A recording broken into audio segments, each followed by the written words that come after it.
maliit na Bible Conference ngayong 1 September sa 26 and 27 pinagating sa Bacolod City. Kung sa pamumunan ni Pastor June Delphine. So please pray for the success of this event. Sana maging way ito na marami po ang ma-recover natin sa tamang teaching dahil most of the expected attendance marami yan nasa cults na call to home. Pray po natin na sa kanilang marinig sila po yung maliwanagan sa Islam. Dahil lang ba walang kurente o talagang walang kurente sa lahat? Lahat yata, lahat? Lahat, run out o baka break. Baka yung main break. Okay, tayo may magpatuloy. Please turn again your Bibles to Luke chapter 6. So, medyo bawas muna ang kilos. Nakakadagdag yan sa init. Luke chapter 6 and verse 13. Napansin ko, maraming celebrant ngayong September.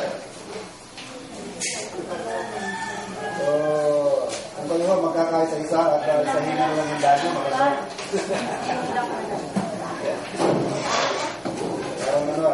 Diba si late President Marcos, September yan, di ba? September 11. Tayo lang walang ilong eh. Tayo lang? Saan yan?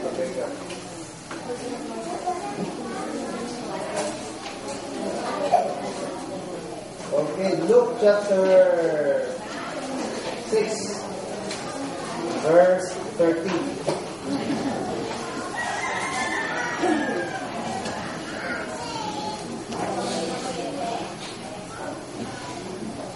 And when it was day, he called unto him his disciples, and of them he chose 12, whom also he named apostles.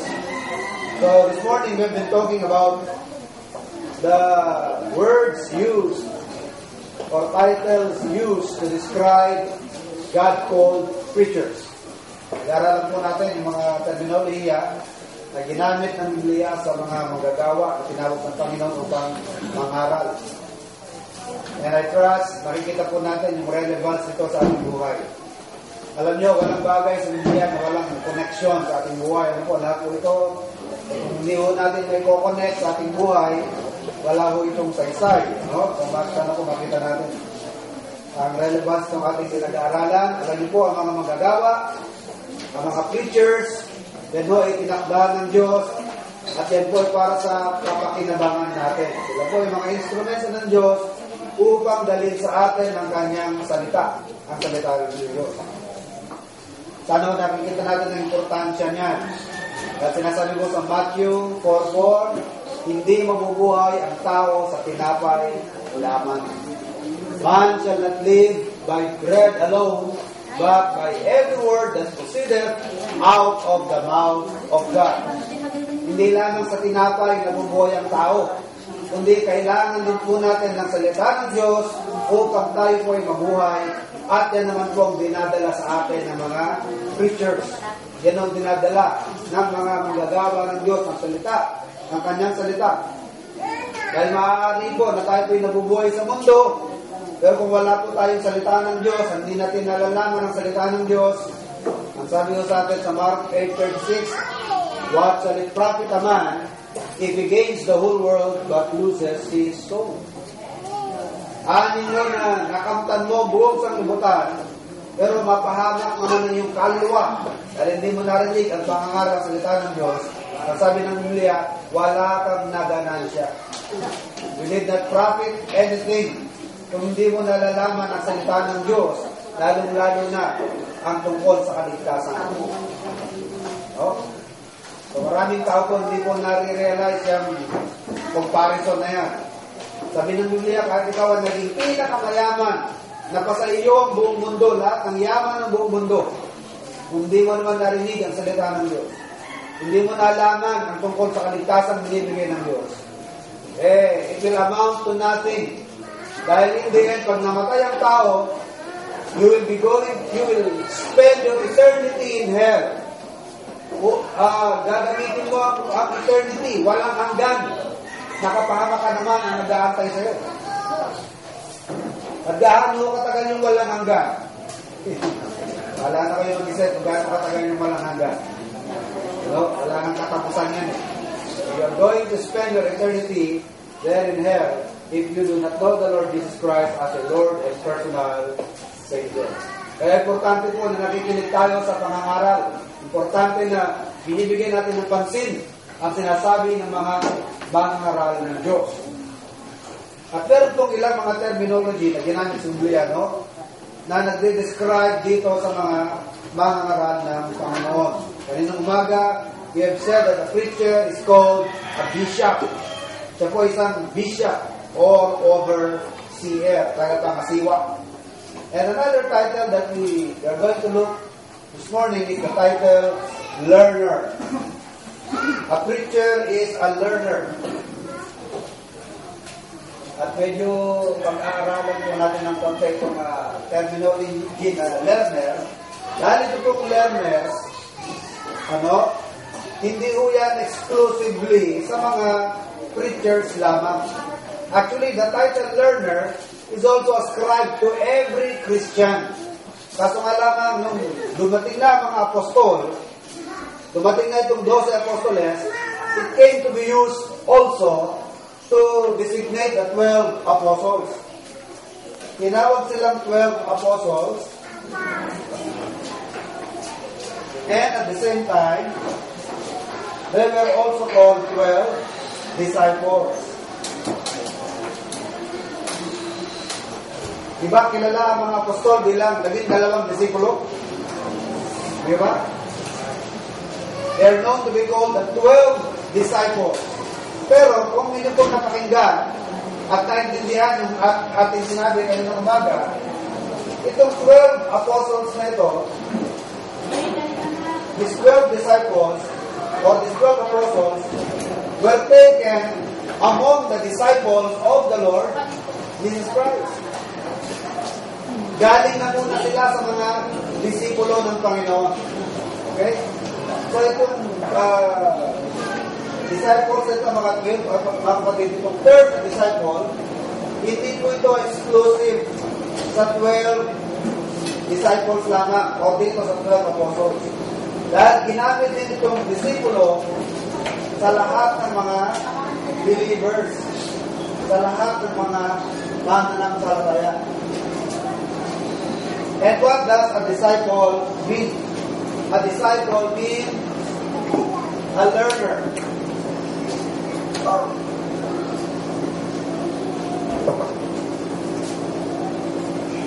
Ano po ba ang disciple? A disciple is a learner or a follower. Pero mga kapatid, kumayan po natin itong title na ito. So this is used of all believers, but it is also used of all the followers. Sa lahat ng mga followers at mga learners sa ating Panginoon, yan po ang designation. Kaya, i-apply din po natin sa ating sarili ito. Dahil tayo rin po ang tinutukoy dito. Hindi lamang yung 12 apostles. Because all of us need to be what? Need to be learners. Sabi ng Panginoon sa Matthew chapter 11 verse 29. Ano? Nakalimutan ko, may mic, ano? Hello. Nakalimutan nyo naman buksan. Ay, yung ano? Okay.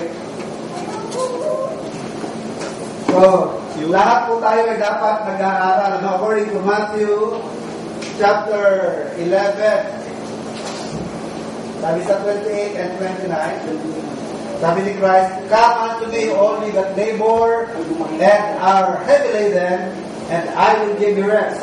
Take my yoke upon you, and learn of me, for I am meek and lowly, and my burden is light." Sabi ng Panginoon sa kanyang mga iniimbita, no? dalhin natin ang kanyang pamatok. Pamilyar tayo sa mga nangyayari sa bukid, ano? Ayon ng mga taga-probinsya, nakakita tayo ng kalabaw na umihila ng arado, umihila ng kariton, pero nilalagay sa batok ng kalabaw, ano? Ang tawag ko ay pamatok. Sa English, yoke. So, yan pa lamang dapat na pag-iisip-isip natin na isang disipulo ng Panginoon, hindi yan bed of roses. Dahil sabi ng Panginoon, dalhin ninyo ang aking pamatok. Pero kasi mga nangangaral na, sige, pag naging Kristiyano ka lang, okay na, alright na, maging mananampalataya ka sa Panginoon, solve na lahat ng problema mo. Parang baliktad yata ako nangyari. Kasi mentras na naging mananampalataya sa Kristiyano, mas dadami problema mo, yan ang ginaganas ako sa inyo. Natetay lang kayo. Ang unang-una nyo makakalaban, makakasama nyo sa bahay. Alala nyo rin ng Panginoon, I did not come to bring peace, but I came to bring sword. I came to bring war. Ang dinala ko, ang dadalhin ko ay digmaan at hindi kapayapaan. Pero tinutukoy doon ng Panginoon ay yung mga persecution na mangyayari pag ikaw ay naging disipulo ng Panginoon. At ang unang-una mo makakatunggali dyan ay yung mga kasama sa bahay, kasama sa trabaho. Tawag ninyong isipin na pag-disipulo, magiging bed of roses ang inyong buhay. Kapag ganyan ang kalalagayan nyo, magtanong-tanong na kayo, ako ba kayo itunay na disipulo ng Panginoon? Kasi ang disipulo ng Panginoon, sabi niya, if any would be my disciple, let him deny himself, take up his cross daily, and follow me. Ang pagiging disipulo ay meron pong cost. Yan ang tinatawag na cost of discipleship. May halaga. May kapalit. Diba? Diba yung cost means kapalit? Kapalitan. How much does it cost? Pag bibili ka na isang dosen ng itlog, how much will it cost you to buy a dozen of eggs? Diba? Anong kapalit ng itlog? Pera, 150 o 200, 150. Ang pagiging disipulo, meron din kapalit. Merong halaga na babayaran. At yan, mga kapatid, ay, ano yan? Daily cross. Meron kang babatahin. Ano pa? Self-denial. Kaya maganda ang ginawa ninyo na nagsimba kayo ngayon sa araw na ito. Dahil sa totoo lang, kung hindi lang sa gawain ng Diyos, baka kayo tayo ngayon lahat ay nasa bahay o kaya nasa mall. Pag gusto natin, nagpapahinga na lang, o naglalaban na lang, naglilinis na ng bahay. Pero anong ginawa nyo? Siya muna. Tsaka na yan. Dapat ko muna unahin ng Panginoon. What did you do? You deny yourself. Dinenay mo sa sarili mo yung mga dapat mong gagawin sana. Yung para sa'yo. Dinenay mo yan. Because discipleship requires self-denial. Kasunod lamang natin ng Panginoon. Dahil ang pamantayan ng Panginoon, siya dapat ang mas inuuna bago ang ating sarili. Remember that?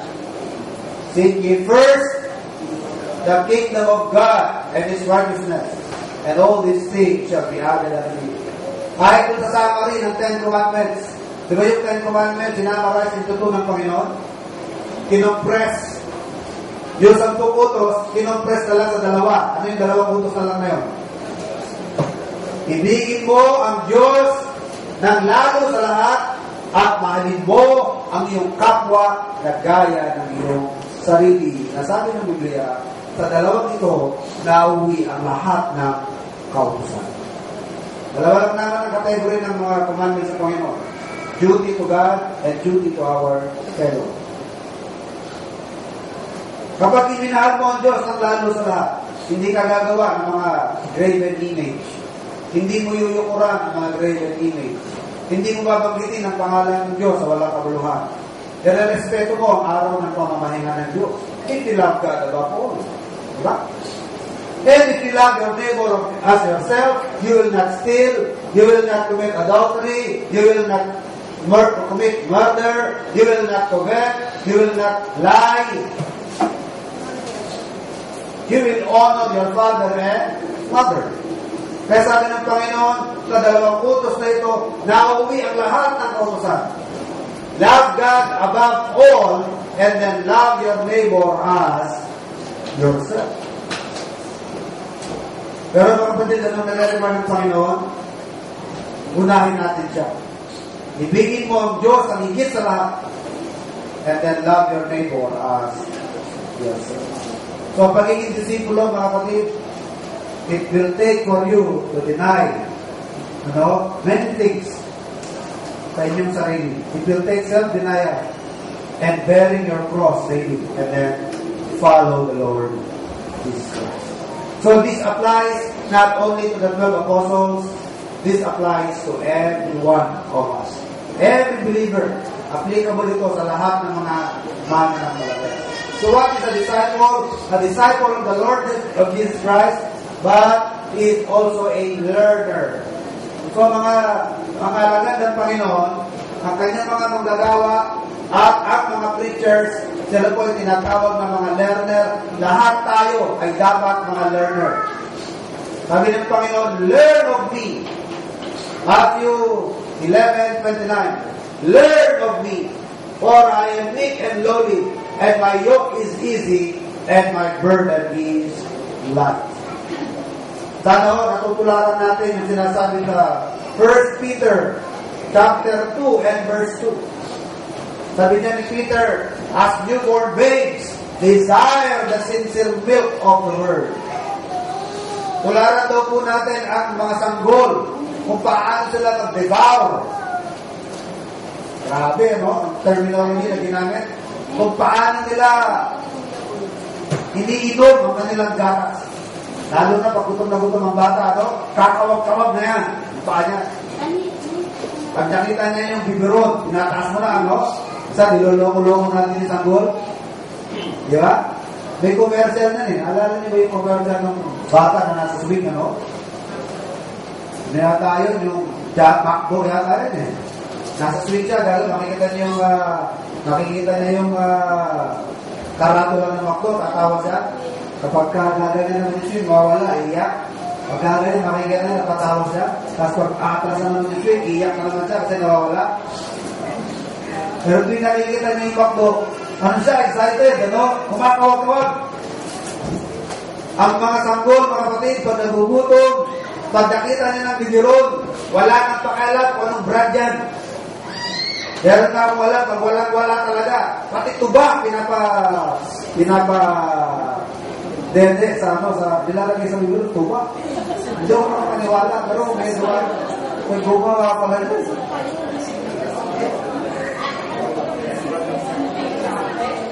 Meron na ako, munggo. Pwede naman kasi munggo is protein. Rich in protein ang munggo. Huwag talaga walang-wala. Pag walang-wala, Pag walang-wala rin bigas, munggo. O walang munggo, kape. Walang kape, tuba. Pero, hindi mo piso naman ng Milo. Milo na lang isa kape. Pagpawid lang. Pagpawid lang. Walang-wala Pero mga kapatid, ang sanggol, pag nakita na yung bibiro niya, wala nang pakialam kung tubayan, kung kapita, kung akyan, kung gatas man yan. Mga kapatid, ganun ka-excited kumain ng bata. Ganun sana tayo excited na pinag-aaralan ang salita ng Diyos. Yan ang sinasabi sa 1 Peter chapter 2 verse 2. As newborn babes, desire the sincere milk of the word. Diba ang sanggol, wala nang pakialam sa brown ng gatas? Walang pakialam sa sino nagdala? Sinabi ba niya, ayoko kasi nagdadala. Hindi ko kurso natin nagdala ng gatas ko. Ang gusto ko, yung mani ko, nagbibigay sa akin. Wala namang sinasabi naman ng sanggol, di ba? Kahit sino magbigay sa kanya, hindi niya nagreklamo na ayoko inumin yan kasi hindi ka ako nagpapalit ng lampin. Kasi ang kulay ng bibiron, pink. Ang gusto ko, white. Wala nagreklamo. Ang sanggol, kapag gatas na pinag-uusapan, wala nang pakialam niya sa mundo. Ang importante sa kanya yung gatas. Ganun din tayo, mga kapatid. Kahit walang kuryente, wala tayong pakialam niya kahit walang kuryente. Ang importante yung ating pinag-aaralan at salita ng Panginoon. Ganun ka na tayo. Ask you for bait. Yung sinasabi niya. Devour the sincere milk of the word. Anong purpose, mga kapatid? That ye may grow. That ye may grow thereby. It is expected of Christians to grow. Ano sabi sa 2 Peter 3 verse 18? But grow in grace and in the knowledge of our Lord and Savior Jesus Christ. We are expected to grow. Ang preacher, ang disciple, ang learner, in-expect na nag-grow yan. Kapag kayo gumagastos sa eskwela para sa mga bata, walang natututuhan. Eh, pag mag-isip-isip na kayo, hindi na ho, kumbaga, napaka-common na yung balita na gumagraduate ng high school, hindi mo magbasa. Inaabutan ng diploma, pagkatapos ng high school, hindi yung content ng diploma, hindi mabasa-basa.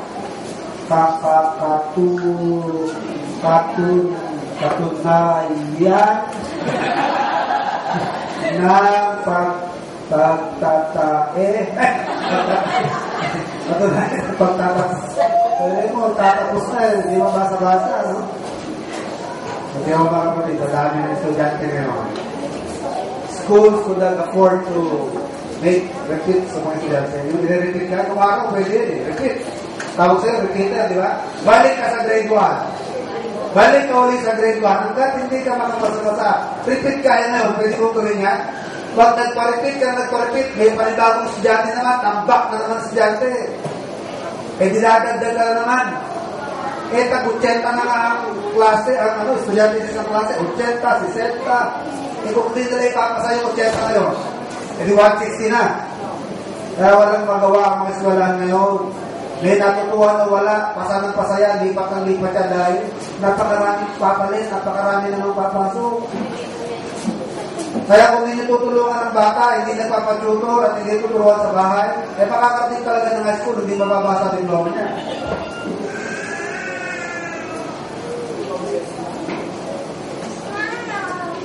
Eh kapag kagad niya, mga kapatid, eh mag-isip-isip na kayo, sabay tutuloy pa na mabagasas na ako, ikaw ako na lang kayo sa bahay.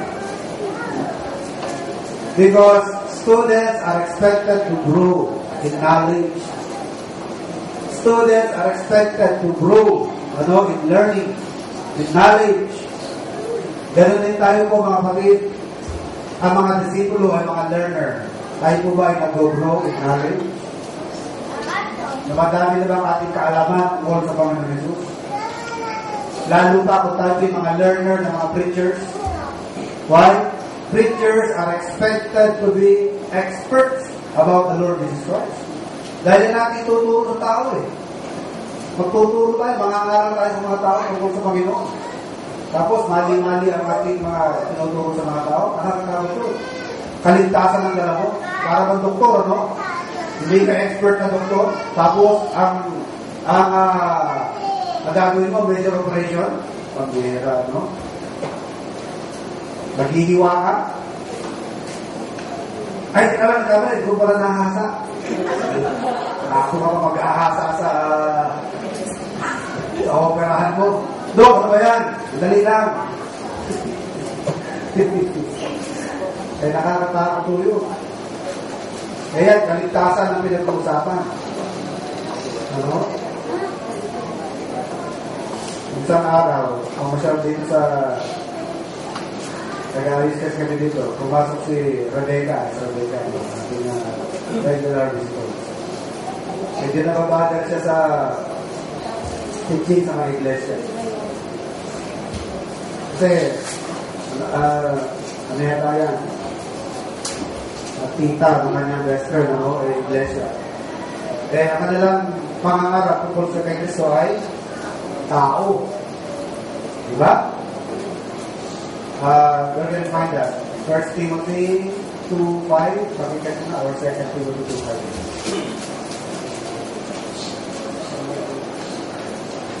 Pag hindi tama ang mga pinangangarap, ako, papahamakan, yung dudulot natin sa tao.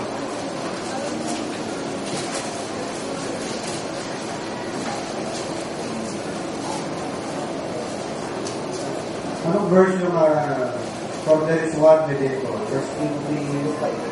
First Timothy 2:5. No? 1 Timothy chapter 2 and verse 5. For there is one God and one mediator between God and man, the man Christ Jesus. Ayan ang ng verse. Merong isang tagapamagitan, meron lamang isang tagapamagitan sa Diyos at tao, ang taong si Yesu Cristo. Yan. Masyado nila pinagdidigdikan sa yung word na ang tao, kita mo na, si Cristo, tao lang. Yan. Tao lang siya, hindi sa Diyos. Ngayon, kapatid, may problema ba tayo dyan? Problema ba yan? Kaya nasa Bible, ano po problema niya? Tinatanggap naman natin na tao siya. Correct? Tandaan po nun niya mga kapatid, pag nasa Bible, pag nababasa niya sa Bible, wag mo kayong mga problema sa Bible pa rin. Pero, bukod sa nababasa natin tao si Kristo, mababasa rin natin sa Bible na si Kristo ay Diyos. 1 John 5:20. Saan mo na? Nabasa niyo ha? Kristo tao. So there's one God and one mediator between God and man, the man Christ Jesus. Basahin naman natin ang 1 John 5:20. And we know that the Son of God is come and hath given us an understanding that we may know Him that is true. And where we are in Him that is true, even in His Son Jesus Christ. This is the true God and eternal life. Ano ang banggit tungkol sa Panginoon Kristo? Ito ang tunay na Diyos, ang buhay na walang hanggan.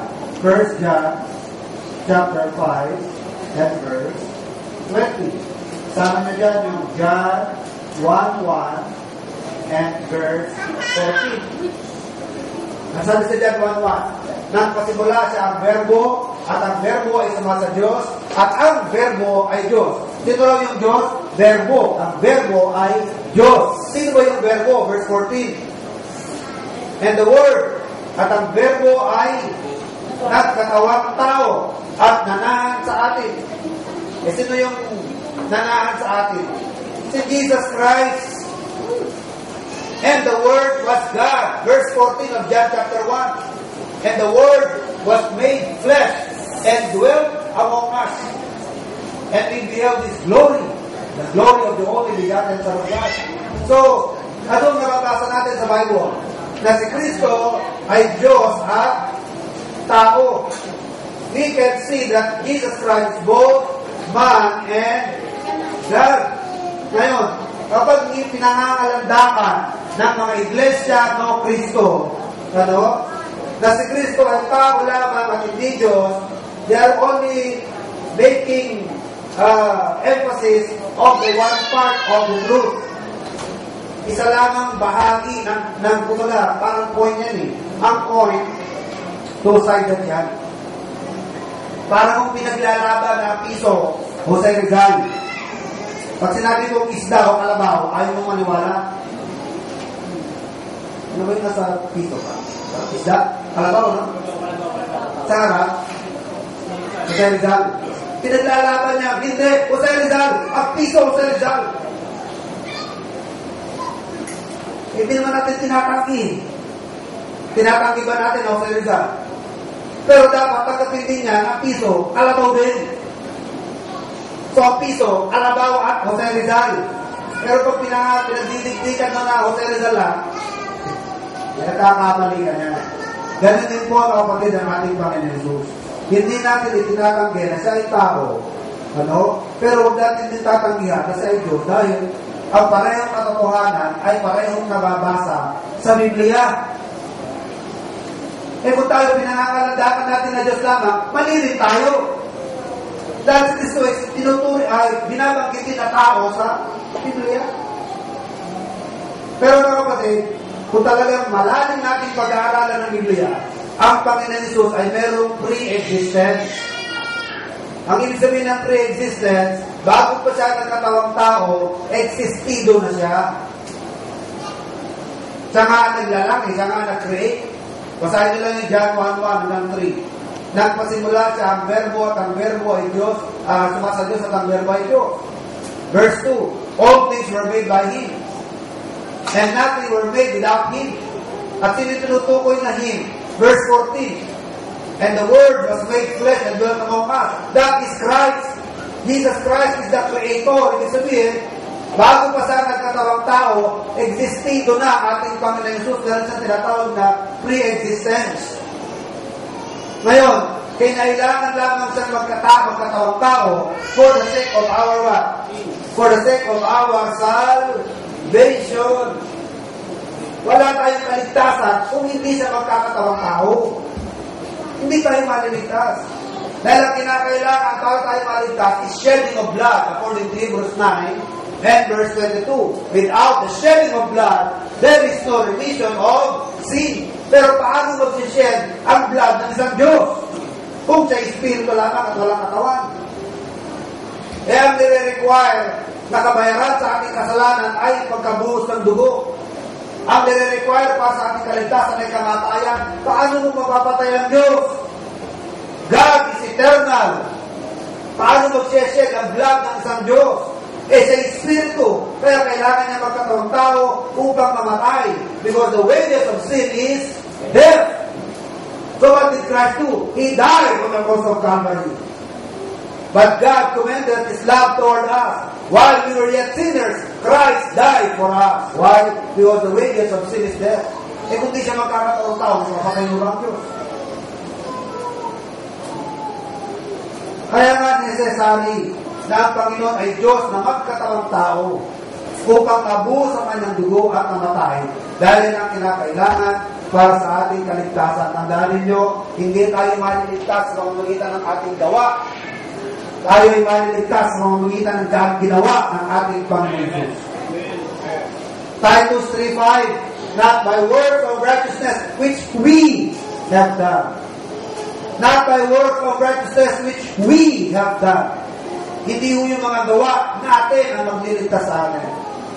But according to His mercy, He saved us.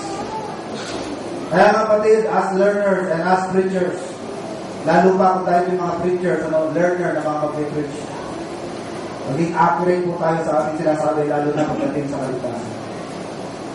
Baka paradahan tayo ng mga talata, kaya mga tao, nasaktan, pinapo, nahawakan, gagamitan ka pa ng verse na kailan ako hindi tao, ang Diyos ay hindi tao upang magsisi. Diba? Meron kanyang verse sa Numbers. Ang Diyos ay hindi tao. Totoo, yun hindi talaga sa tao. Ano? But for the sake of our salvation, nagkatawang tao ang ating Panginoon Jesus. He assumed humanity. Hindi na po pwedeng magkatawang tao yung dati kang walang existence. Meron kang prior existence. Tayo mga tao, sinasabi bang nagkakatawang tao tayo? At sinasabi lang nagkakatawang tao, yun mayroong prior existence. Nag-assume ng humanity. And how did Christ assume humanity? By being born by a virgin. The Virgin Mary. Lahat yan makapatid for the sake of our salvation. So what is a preacher? A preacher is a learner. Ganun din po tayong lahat ng mga mananampalataya. Tayo po ay mga learner. Kailan po ba nagsimula tumawag ang Panginoon ng kanyang mga disipulo? Nung makita po niya ang kanyang bansang Israel na nagsipangalan, nakagaya ng tupa, walang pato. Alam niyo, habang binabasa ko yung libro na minukwento ko sa inyo, Manners and Customs of Bible Land, about caring for the sheep, mas lalo kong na-appreciate yung trabaho ng mga shepherd. Napakahirap pala ng walang shepherd at mga pasto. Ang daming mga dangers. Ang daming dangers. Wolf, hyena, bear, lion. At hindi lang yun. Ang tupa, hindi niya alam kung ano yung magandang damo na kainin. Minsan kahit may laso na, nakakain niya. Kumbaga, ang tupa talagang baby yan. Talagang hindi kagaya ng kambing. Kambing, mabayaan mo yan, mabubuhay yan. Kahit kinakain yan. Kahit karton, hinahabol niya. Kahit mga sama-sama, kahoy, hindi malabot, kaya kainin niya. Walang problema niya. Pero ang tupa, mga kapatid, mahirap na wala ang kanyang pasto. At ang Panginoon, according to Matthew chapter 9, nakita niya ang kanyang bayan na nagsisipangalap na kagaya ng tupa, kagaya ng mga tupa na walang pasto. At sabi niya, pray therefore the Lord of the harvest, that He would send laborers, for truly the harvest is plenteous, but the laborers are few. And then He appointed 12. Nag-appoint ng 12 mga kasama niya para magkaroon ng leadership ito mga tupa. Magkaroon ng leadership. May lead sa tama. Kawawa ang tupa na wala ka ng pasto. They are confused. Hindi sila makapag-survive na wala ka ng pasto. Walang mag-protect sa kanila. So the Lord appointed 12 para tulungan siya sa ganitong gawain. Sabi niya, I am the good shepherd. At naawa siya, nahabag sa kanyang bayan na walang, kagaya ng mga tupa na walang pasto. At dito sa ating church, mga kapatid, yan ang ating panalangin, na itong ating simbahan. Makapag-produce ng mga preachers. Nabawasan na tayo ng isang preacher. Magkaroon pa ulit ng mga susunod pa ng mga preachers. Nakakalungkot mga kapatid ang isang simbahan na walang mga preachers. Kasi yung pagkakaroon ng mga preachers, it's a sign of vitality. It is a sign na maganda ang kalusugan, spiritual condition ng isang babae. Pero matagal na, tapos wala man lang ma-produce na preachers, kakalungkot yun. Panalangin natin na sana dito sa ating church, hindi tayo maubusan ng mga preachers.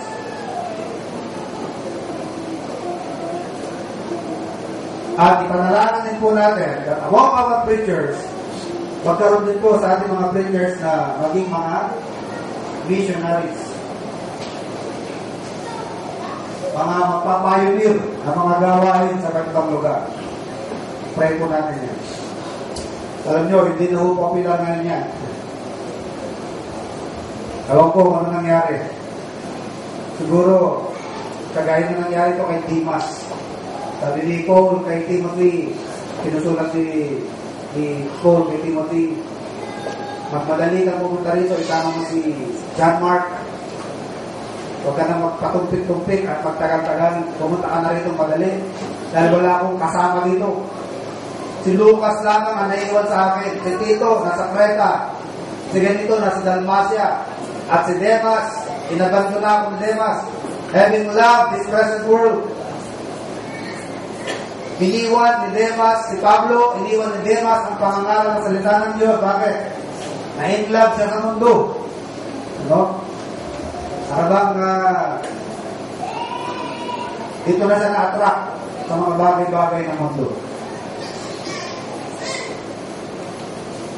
Pero yung panawagan sa mga preachers na tutugon sa panawagan, wala na ngayon yan. At sana naman tayo mga magulang o mga ating mga anak, mukhang parang nagpapahiwatig na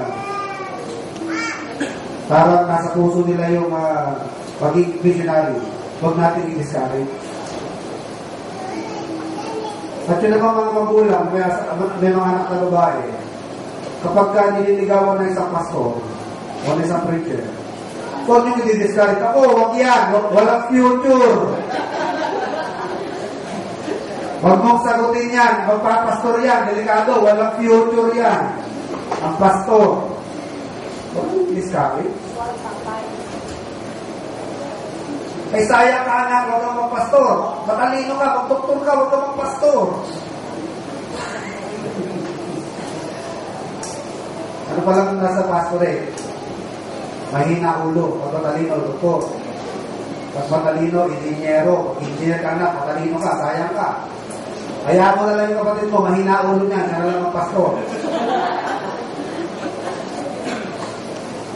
Alam niyo po ba, mga kapatid, ang pastorate is the highest calling. It's even higher than the call of being the president. Kasi sabi ni Paul, I magnify my office.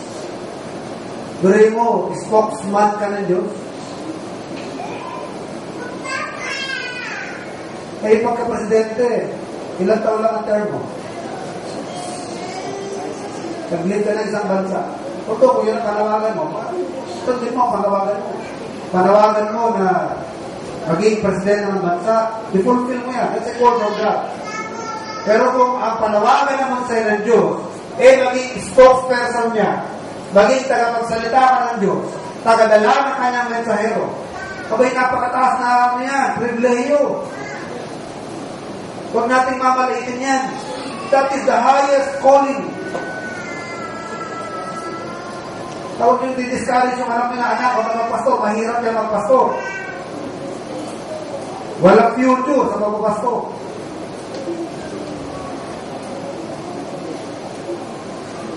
Tandaan niyo mga kapatid, hindi yun tayo nagpapastor for the sake of, it is not for economic reasons. Ang pagpapastor, ito'y pagtugon sa panawagan ng Diyos. Regardless kung meron o wala, dahil ka sa isang depressed na area, magpastor ka sa isang simbahan na hindi ganun kalakihan, o dahil ka sa isang malanging simbahan, that where you will be well supported, immaterial yun. Ang importante kung saan ang panawagan sa'yo ng Diyos. Hindi pinag-usapan niya kung magkano. Hindi yun ang issue kung magkano. Ang pinag-usapan niya yung panawagan ng Diyos. Sino ba tumatawag sa saan kanya tinatawag? Ano? Huwag natin i-discourage yan, mga kapatid. At saka, dapat natin ma-realize, mga kapatid, ang pagpapastor hindi para sa bobo. Hindi yung sabihin na mahina ulo, sige, ikaw ang magpastor. At pag matalino sa doktorya, pag matalino sa engineerya. Dahil ang pagpapastor, mga kapatid, sabi nga, it's a learned profession. Hindi ko sinabing walang edukasyon. Hindi pwede walang edukasyon. Dahil sa mga alagad ng Panginoon, sino lang ba may edukasyon? Diba? Sino lang ba may edukasyon? Sa mga apostles. Si Apostle Paul lang naman ang highly educated eh. Hindi ibig sabihin na wala kang edukasyon. Hindi ka na pwede magpastor. Pwede rin, kahit wala kang edukasyon. Ang sinasabi ko lang, ang pagpapastor, kailangan niya ang maraming pag-aaral. In fact, walang katapusang pag-aaral. Hindi ito para sa mahina. Ano? Hindi rin pwede para sa ayaw mag-aaral. Dahil hindi pwede hindi nag-aaral ang pastor. Dahil ang kanyang primary task. The primary task of the pastor is prayer and the word ministry of the word. Pag-minister ng salita ng Diyos. At kailangan alam mo yung sinasabi mo. Kaya kung tamad ka mag-aaral, there is no place for you in the office of the pastorate. Because the pastorate is a learned profession. Isa yan sa requirement sa mga bishop. Diba? If any desire of the office of a bishop, ang sabi niya, he must be what? He must be up to speech.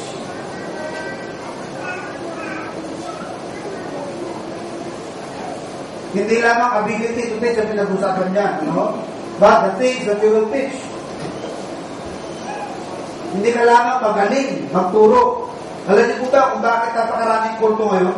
Dahil maraming magaling magturo. Kaso lamang, mali ang itinuturo. Importante sa mga nangangaral ay tama ang itinuturo. Yung tama ang iyong ipinangangaral. Kaya kailangan mong mag-aral upang tama ang mga dinidisciplinate mong information sa tao. Kaya nga napakaraming religions ngayon eh. Puro mga magagalingan eh. magaling magturo yan. Ang dami nilang na-attract ng mga tao dahil magaling sila magturo. Ang problema, mali ang kanilang naituro. Kaya importante, mga kapatid, tama. Kapag magiging tama ang ating tinuturo, mga kapatid. 1 Timothy, 2 Timothy 2, study. Study to shew thyself approved unto God. A workman that needeth not to be ashamed, rightly dividing the word of truth. Tama ang iyong pag-himay-himay ng salita ng Diyos. Tama ang iyong pagsasaad, pagtuturo, pag-himay-himay, pag-disseminate ng salita ng Panginoon. At wala kang pinag-aralan, okay lang yun. Pero pag nandiyan ka na, mag-aaral ka na. Hindi pwede ang pastor hindi nag-aaral. Hindi pwede sa preacher hindi nag-aaral. Because being a preacher requires a lot of learning. He must be apt to teach. Kasabi sa mga preachers, study. Study to show thyself approved unto God. A workman that needeth not to be ashamed, rightly dividing the word of truth. Kasi ngayon, ang mga wine-welcome na mga preachers ngayon, ang sikat ng mga preachers ngayon, yung magaling magpatawa, magaling magpaiyak, he can make people cry, he can make people laugh, and he can promise anything. Kaya, ang daming mga tao na nakikinig sa kanya. Gawin mo, kamakuha ka ng makaka-abroad ka, wala kang license abroad, LKY, ang mga passport. Gusto ba ninyo ang pagpapala ng Diyos? Saluhin ninyo ang pagpapala ng Diyos labas sa mga payong. Balik na rin ang mga payong. Nakasalo na yung payong, no? Saluhin ang pagpapala ng Panginoon. Gusto ba ninyo ng healing ng inyong mga suliranin, healing sa inyong maramdaman, healing sa inyong mga relasyon, healing sa inyong mga problema sa buhay. Lahat, promises. Ano yan, mga kapatid? Social gospel. Ano yan? Prosperity gospel. Yan, sa may pumunta-bibutan, yan, prosperity church. Ang laki-laki ng karatula. Prosperity church. Yan ang mark ng mga successful preachers ngayon. Preacher who can promise anything. Maraming pinapangako. Puro positive ang kanyang pinapangako. Pero, pag-aralan ninyo kung paano mangaral ang mga disipulo ng Panginoon. Pag-aralan niyo sa Bible kung paano mangaral ang Panginoon. Hindi niya ginagamitan ng diploma yan. Paano sumigaw ang Panginoon? Kayong dahi ng ulubog! Kayong mga ipokrito! Ye generation of vipers! Ye whited sepulchres! Who want you to flee from the wrath to come? Meron na nga lalapit, tinatanggihan pa ng Panginoon. If any would be my disciple, let him deny himself. Lord, sasama na ako, susunod ako sa iyo. Sabi ng isa, talaga. Alam mo ba na ang ibon ay pugad? Ang mga taxes may lungga? Ako, walang permanent address. NPA ako. NPA, no permanent address. Wala akong tiyak na tirahan. Dahil ang Panginoon, ano siya? Ikot lang ng ikot sa kanyang pangangaral. Hindi na siya magkaroon ng panahon pa na mag-atikak ng kanyang sariling bahay. Mag-ipon para sa kanyang sariling pangangailangan. Wala na sa kanya. Pero yun mo, may susunod na nga sa'yo, para sabihin mo, no? So, hindi sila after sa dadami. Kaya ang Panginoon, nilalayasan ang kanyang mga pinangangaralan. Isa-isa, lumilisan, maalis, ano? Kasi kapatid, ang isang mangangaral, ang isang preacher ng Panginoon, he is only honest to the truth. Wala siyang pakialam kung sino masasaktan. Importante, masabi niya ang katotohanan. Hindi siya responsable kung kanino. Hindi siya mananagot kung kanino. Sa Diyos lamang siya nananagot. Wala siyang ibang piniplease. Hindi siya men pleaser. Hindi siya nag-preach para mapatuwa, mapasaya ang mga tao. Wala siyang ibang piniplease kundi ang Panginoon. Ay tamagalit pa ang mga nakapakinig sa Kanya, wala na sa Panginoon yan. Importante, nabigyan ng lugod at nasabi niya ang katotohanan na dapat siyang sabihin. Pinapasabi ng Ama. So what is a learner? What is a preacher? He is a learner. He needs to study. Alam niyo po ba kung gaano karami ang description sa isang preacher? Ito, bilangin ko lang. Baka mas marami pa. Baka meron pa mga idadagdag dito. 1, 2, 3, 4, 5, 6, 7, 8, 9, 10, 11, 12, 13. At lahat yan, ang tinutukoy dyan, yung preacher. Ano? Tinawag siyang learner, tinawag siyang worker, tinawag siyang missionary, herald, teacher, prophet, pastor, witness, bishop, elder, minister. Pwede niya. Tapos sasabihin ng iba, sige, ito mahina ulo, pwede mong pastor. Mahina ulo yan.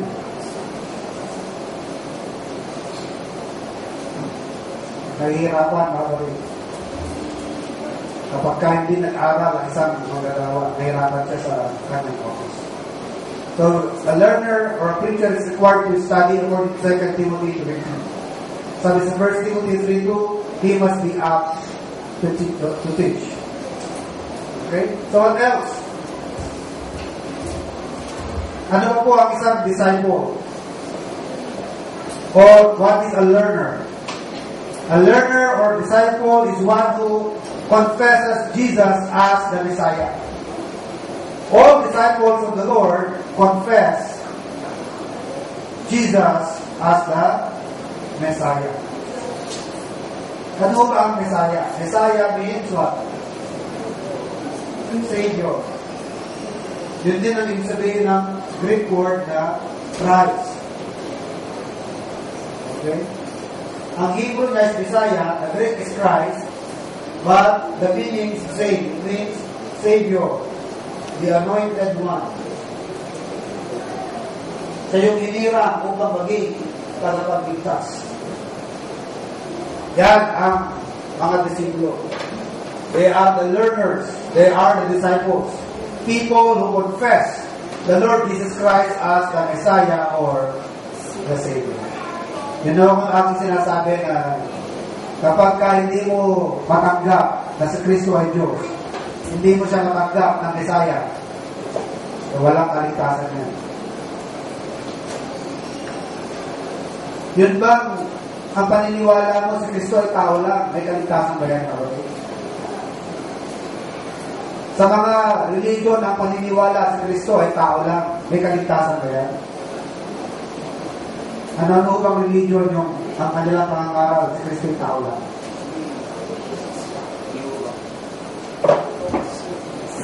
Yes. JW, ang mga Mohammedan, spell Mohammed. Mohammedanism, INC, Iglesia ni Cristo. Ito pa ang mga group. Ha? Ano na? Mormons? Mormons. Yan, yung mga religions na paniniwala kay Kristo, si tao lang at hindi Diyos. Meron ba kayo ibang alam? Adventist? Paniniwala niya ng Diyos. Kapag hindi naniwala ang tao na Diyos Kristo, walang kaligtasan niya. Alam niyo ba kung bakit? Hindi pwede maging tagapagligtas sa tao. Ang pwede lang maging tagapagligtas ay Diyos. Kaya kung ang pagkaintindi mo kay Kristo, tao lang siya at hindi Diyos, wala siyang pinagkaiba. Parang ordinary tao lang siya. Hindi siya qualified na tagapagligtas. Dahil walang ibang pwedeng maging tagapagligtas ng tao kundi ang Diyos ng iba. Sabi ng John na tunay, salvation is all the Lord. Sabi sa Hebrews 12:2, Jesus is the author and the finisher of our faith. Pero kung hindi siya Diyos, mga kapatid na tao lang, hindi pwede maging tagapagligtas ang tao lang. Kung pwede pa, Diyos ang tagapagligtas. At para maging tagapagligtas ang Diyos, kailangan yung magkatawang tao. Dahil ang kinakailangan para sa ating katubusan, death. Romans 6:23, the wages of sin is death. Ang kabayaran sa ating kasalanan ay kamatayan. Kaya namatay si Kristo. Sabi sa Hebrews 9:22, anong kinakailangan para mawala, mabura ang ating kasalanan? Shedding of blood. Without the shedding of blood, there is no remission of sin. At kung Diyos lamang ang pwedeng magligtas, hindi naman pwedeng mag-shed ang Diyos at malas ng dugo. Diba? Hindi rin pwedeng mamatay ang Diyos dahil sa Espiritu. Kaya tama, consistent na siya po'y Diyos, kung pwede ng Diyos ay magkatawang tao para may sa katuparan ang hinihingi ng ating kaligtasan na kamatayan at pagkabuhos ng dugo. Kung pwede. Pero kung paniwala natin, for example, si Reggie, tumulo ang dugo ni Reggie, masaya ba tayo? Namatay si Reggie, halimbawa, masaya ba tayo dahil namatay si Reggie? Sinibat si Reggie sa tagiran, umagos yung dugo niya, masaya ba tayo? Eh, paano ko sabihin ni Reggie? Sige, nagbo-volunteer ako, magpapasaksak